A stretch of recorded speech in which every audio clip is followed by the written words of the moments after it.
নমস্কার বন্ধুরা, আজকে রান্না নিয়ে চলে এসেছি মটন কষা। মটন কষা করতে মটন নিয়েছি 700 গ্রাম, আলু 3টে, পেঁয়াজ 2টো কুচিয়ে রেখেছি, টমেটো 1টা কুচিয়ে রেখেছি, তেজপাতা একটা, পেঁয়াজ বেটে রেখেছি, আদা বাটা, রসুন বাটা, লঙ্কা বাটা আর ফোড়নের জন্য গোটা গরম মশলা। রান্নাটা হচ্ছে সর্ষে তেলে।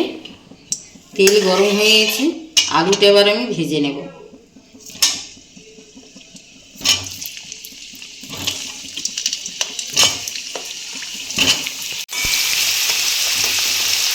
নুন হলুদ দিয়ে আলুটা ভেজে নিয়েছি।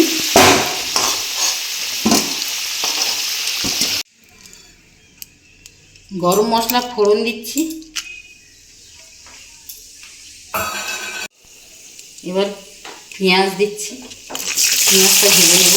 তেজপাতা, পেঁয়াজ,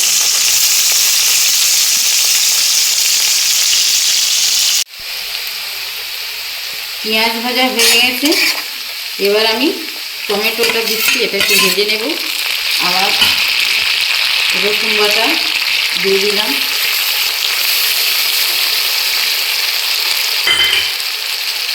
আদা বাটা,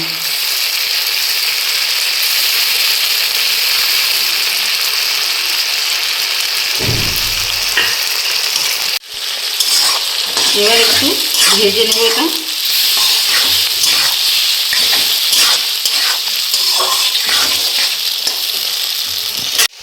মশলা কষানো হয়ে গেছে, এবার মাংসটা কষিয়ে নেব।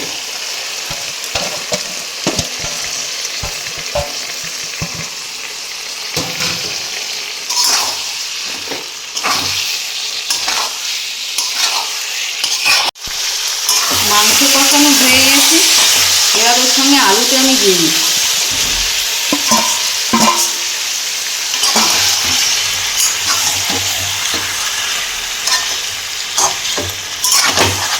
এবার এটা আমি প্রেসারে সেদ্ধ করে নেব।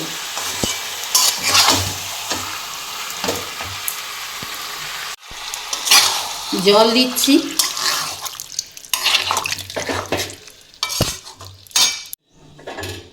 প্রেসারে ঢেলে নিচ্ছি।